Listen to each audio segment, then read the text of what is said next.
What's up, guys? It's Victoria from Under Victoria's Spell, and today I'm going to be talking about my mid-month wrap-up in December. I cannot believe it is almost January 2023, but so far this month I've read some really good books, and I can't wait to get into them and talk all things romance.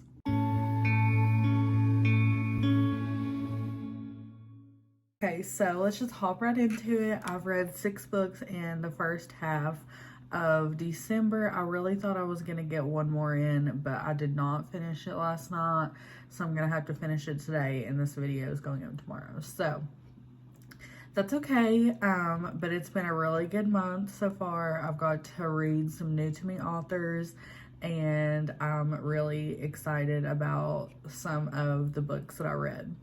So the first book I'm going to talk about, which I couldn't find it on Goodreads, but I'm on Catherine Cowell's email list, and she released a free novella and like just a little novella that you could either read or listen to, and I listened to it. It was only 37 minutes long, and it was called Snowbound, and it is kind of like, it goes into one of her series. I haven't picked up a lot by Catherine Cowell's. This is my first time reading her, so I was like, why not? It sounds really good. It's free audiobook, only 37 minutes long, so really good. I gave it 2.5 stars. I mean, it was only 37 minutes, but it was really good. I can tell that I'm really going to enjoy Catherine Cowell's writing, and she just really puts like a lot of thought and effort into her character descriptions and the character development. Like, even just in the 37 minutes, I could still feel the tension between these two characters. So it was really good. I'm excited to pick up more by Catherine Cowell's, and it was a cute little novella, and I absolutely loved it. And the next book that I picked up was Lovelot Farms by B.K. Borison, and I absolutely loved this book. I gave it 4.5 stars.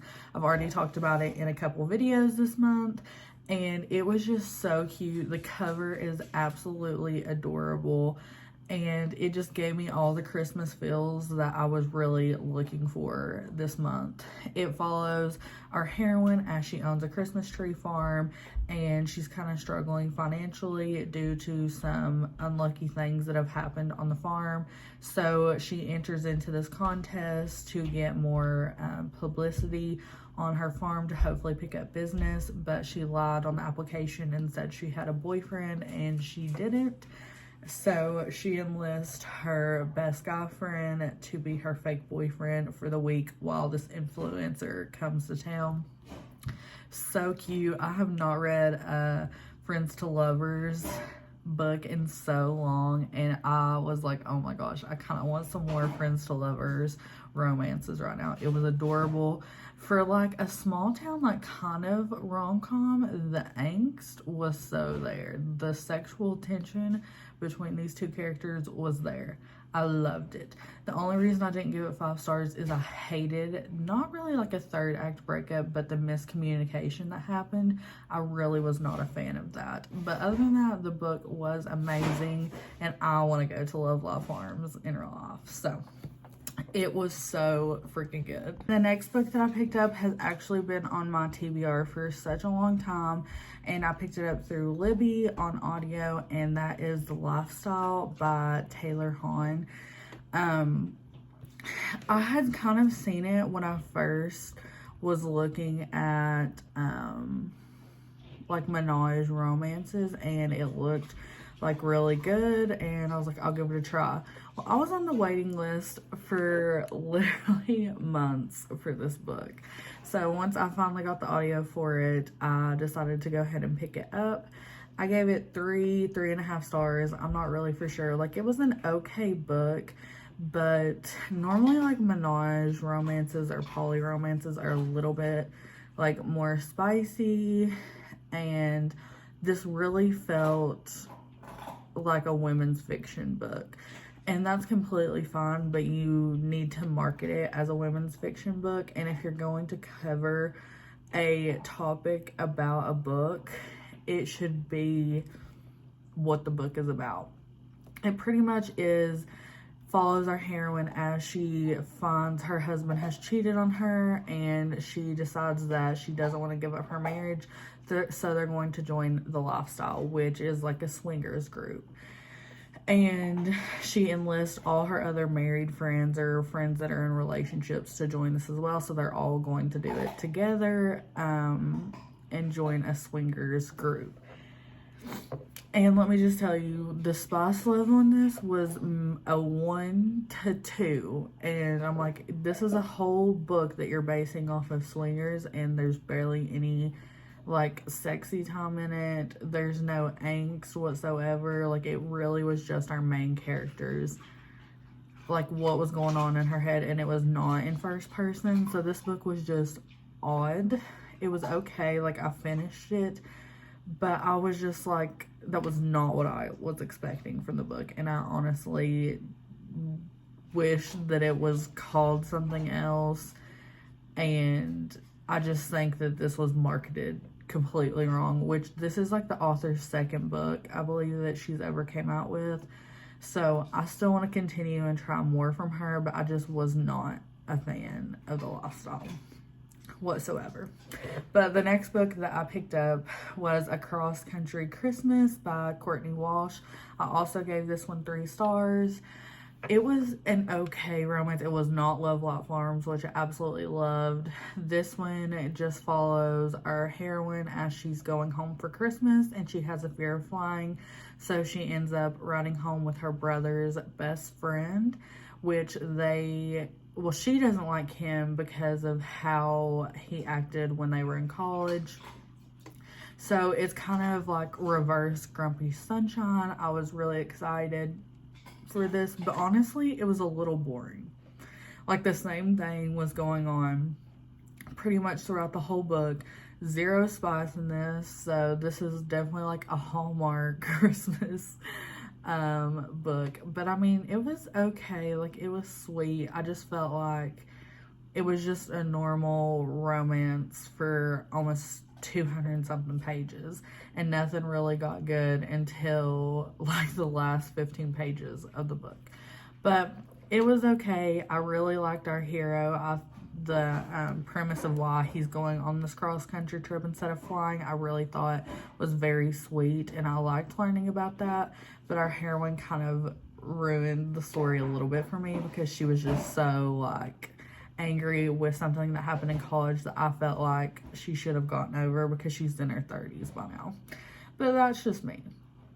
So, but the next book I want to talk about, which I absolutely loved, and it was a novella, and that is The Naughty, the Nice, and the Nanny by Willa Nash. I loved this so much. I gave it 4 stars. I thought this was so cute, so angsty for a novella. This follows our heroine as she works for a babysitter like company, and she has to go and babysit for this man who has come into town last minute. So when she shows up, she realizes it's her high school crush, and he has a daughter, and she is a spitfire. I absolutely loved having like a child that wasn't like perfect, you know, because kind of like in Heartless, you know, you had Luke, who is just like a sweet little darling, and then now you have his daughter, who is a spitfire, who really just doesn't like anyone. And I loved the story so much. For such a short novella, I feel like it really had the storyline down, the plot, the angst.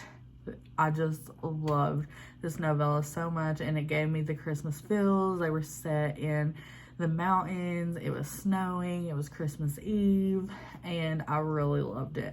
I am currently reading the second one right now, and that's the one that I thought I was going to finish, but I didn't. But that'll be in the second half of the month wrap up, and it was so good. Okay, and the last book that I want to talk about this month is A Court of Thorns and Roses.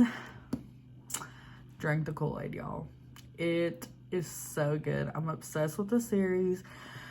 I am just so mad at myself that I have not started the series sooner. My sisters are absolutely obsessed with the series and have pushed me for so long to read it, and I was just like, I don't know if I can get into this, but so good.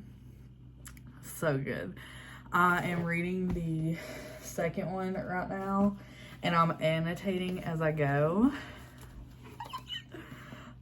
Love it. Also, don't know what that sound was, but I'm a fangirl for the series. I might do a whole video after I've read all the books talking about my thoughts about the series. So good. But fun fact, I started this in September. I believe it was September 11th, and I did not finish until now, December, because the first half was really slow. I almost DNF'd it before the 50% mark like 3 or 4 times, and my sisters were like, no, just like keep reading it, it's really good. And I know the series is so beloved, so I was like, it has to get better. Well, I'm so glad that I stuck it out.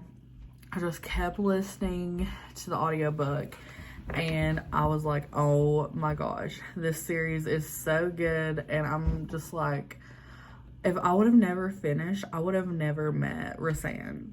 And that's heartbreaking, because I need Rhysand, the king, the lord of the Night Court. Like, I need him in my life.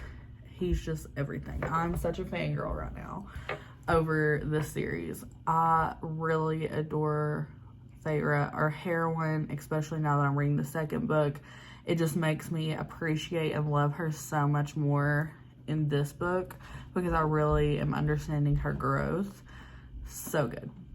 But if you've never read the series, which you probably have, it's about the human world and the Fae world, and pretty much Feyre has grown up being taught to hate fairies and fear the other side of the wall.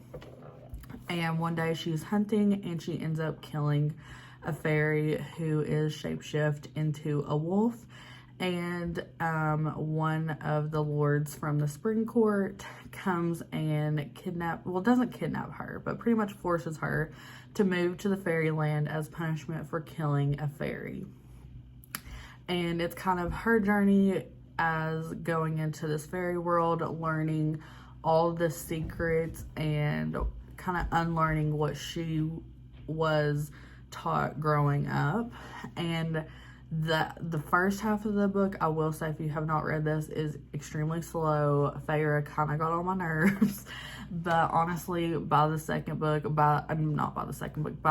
half of the book, literally, I admire her so much. Her strength, what she does in this book, what she goes through is amazing. Also, one of the characters in here, Rhysand, if you've read the series, y'all already know. He's gonna have to be added to my book boyfriends list, because he is everything. Okay, everything. But love this book so much, and I cannot wait to finish the second book and the rest of it. And then I'm gonna be part of everyone who is waiting for more Sarah J. Maas books. But those are the books that I have read in the first half of December. I really have loved kind of the Christmas romances, some fantasy romances, and I can't wait to read more in the second half of December. If you guys have read any of these books, please let me know. If you've read the ACOTAR series, I would love to have a discussion and chat all things about it. You can also message me on Instagram. My Instagram is @_VictoriaSpell, and I would love to talk about it. But thank you guys so much for watching, and I will see you guys again on Monday. Bye.